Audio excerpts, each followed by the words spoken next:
નમસ્કાર ખેડૂત મિત્રો, મારું નામ કિશનભાઈ એમ ચંદ્રવાડિયા છે. ગામ મોડપર, તાલુકો લાલપુર, જિલ્લો જામનગર. હું 10 વર્ષથી પણ વધુ સમયથી ખેતી સાથે સંકળાયેલો છું. ખેતીમાં મને નવા પ્રયોગો કરવાનો ખૂબ શોખ છે તથા નવી વસ્તુઓ વિશે જાણવાનો અને તેનો પ્રયોગ કરવાનો પણ મને શોખ છે. મેં મારી વાડીમાં આવો જ એક નવીન પ્રયોગ કરેલ છે અને એની વાત મારે તમને આજે કરવાની છે. કાળા ઘઉંનો પ્રયોગ. ખેડૂત મિત્રો, મેં મારી 25 વીઘા વાડીમાં આવો જ એક નવીન પ્રયોગ કરેલ છે. મેં મારી વાડી મોડપર ગામમાં કુલ 50 વીઘામાંથી 25 વીઘામાં કાળા ઘઉંનો પ્રયોગ કરેલ છે. આની માહિતી મેં યુટ્યુબમાંથી મેળવી હતી અને મને એ યોગ્ય લાગ્યું એટલે મને પણ થયું કે આપણે ગુજરાતમાં આ કેમ ન કરી શકીએ. અને તમે જોઈ શકો છો તેમનું ઉત્તમ રિઝલ્ટ તમને સામે દેખાઈ રહ્યું છે. હવે આપણે કાળા ઘઉં વિશેની જો વાત કરીએ તો આ ઘઉંનું વાવેતર પંજાબ, હરિયાણા અને એમપી સાઈડમાં 2 વર્ષથી થઈ રહ્યું છે અને ત્યાંના ખેડૂતો ખૂબ સારી એવી કમાણી કરી રહ્યા છે. એક ગુજરાતી તરીકે, એક બિઝનેસમેન તરીકે મને પણ થયું કે ગુજરાતનું ગૌરવ વધારવા અને ગુજરાતના ખેડૂતોને ફાયદો મળે એ માટે આપણે કેમ કાળા ઘઉંનો પ્રયોગ ન કરી શકીએ. અને આ વિચારને ફળીભૂત કરવા માટે મેં પણ કાળા ઘઉંનો પ્રયોગ કર્યો અને જે તમે સામે જોઈ રહ્યા છો. આ ઘઉંની વાવણી મેં 20/11/2020માં કરેલ છે અને અત્યાર સુધીમાં 10 પિયત આપેલ છે અને સામાન્ય રીતે આનો ટાઈમ પીરિયડ 3 મહિનાનો છે.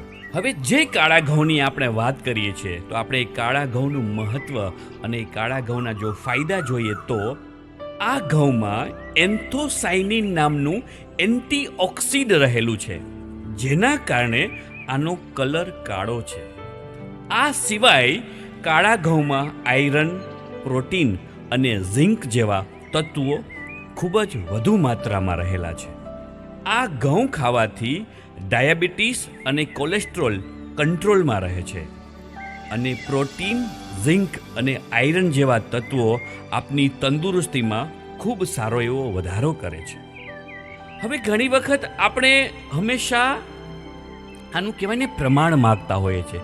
તો મેં પણ આ જે કાળા ઘઉં છે એને લેબોરેટરીમાં જ્યારે ચેક કરાવ્યા તો એ સર્ટિફિકેટ જે લેબોરેટરીનું આવ્યું તેમાં પણ આ ઘઉંની અંદર આ તત્વો રહેલા છે કે નહીં તેની ખાતરી કરવા માટે જ્યારે મેં લેબોરેટરીમાં આપ્યા ત્યારે આપ આ રિપોર્ટ્સ પણ જોઈ શકો છો કે મેં જે ઉપર પ્રમાણે તમને જે કીધું કે પ્રોટીન, ઝિંક અને આયરન જેવા બધા જ તત્વો આ કાળા ઘઉંમાં છે. અને હું મારા શબ્દો ફરીથી રિપીટ કરું છું કે આ આપણા શરીર માટે, આ તંદુરસ્તી માટે ખૂબ જ સારા છે.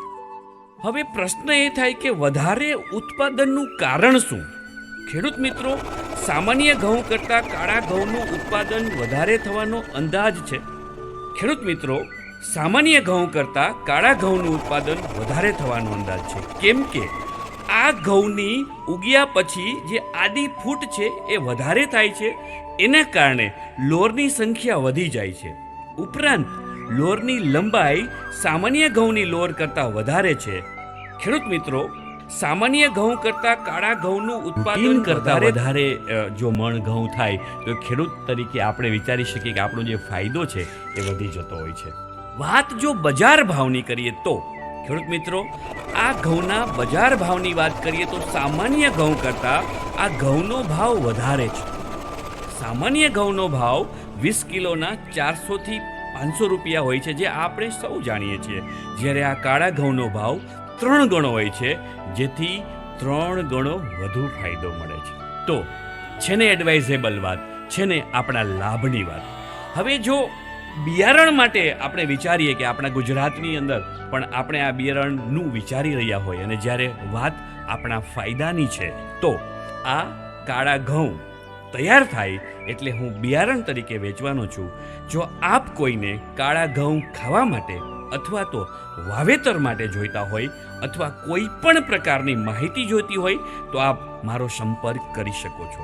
મેં મારી કંપની આઈવા સીડ્સ એન્ડ એક્સપોર્ટની સ્થાપના કરેલ છે અને આપ કંપની દ્વારા પણ આ બધી ડિટેલ્સ આપ મેળવી શકો છો. તો સંપર્ક કરવા માંગશો અથવા અમારી કંપનીમાં પણ ફોન દ્વારા સંપર્ક કરવા માંગશો તો અમારા મોબાઈલ નંબર છે 9879891815. બીજા છે 9879002123. મિત્રો, આપ કોઈ પણ પ્રકારની માહિતી ફોન દ્વારા કે રૂબરૂ મળવા માટે પધારશો તો પણ અમારા માટે આનંદની વાત છે. અને હું એટલું જ અંતે કહીશ કે આ ખરેખર એડવાઇઝેબલ પ્રયોગ છે.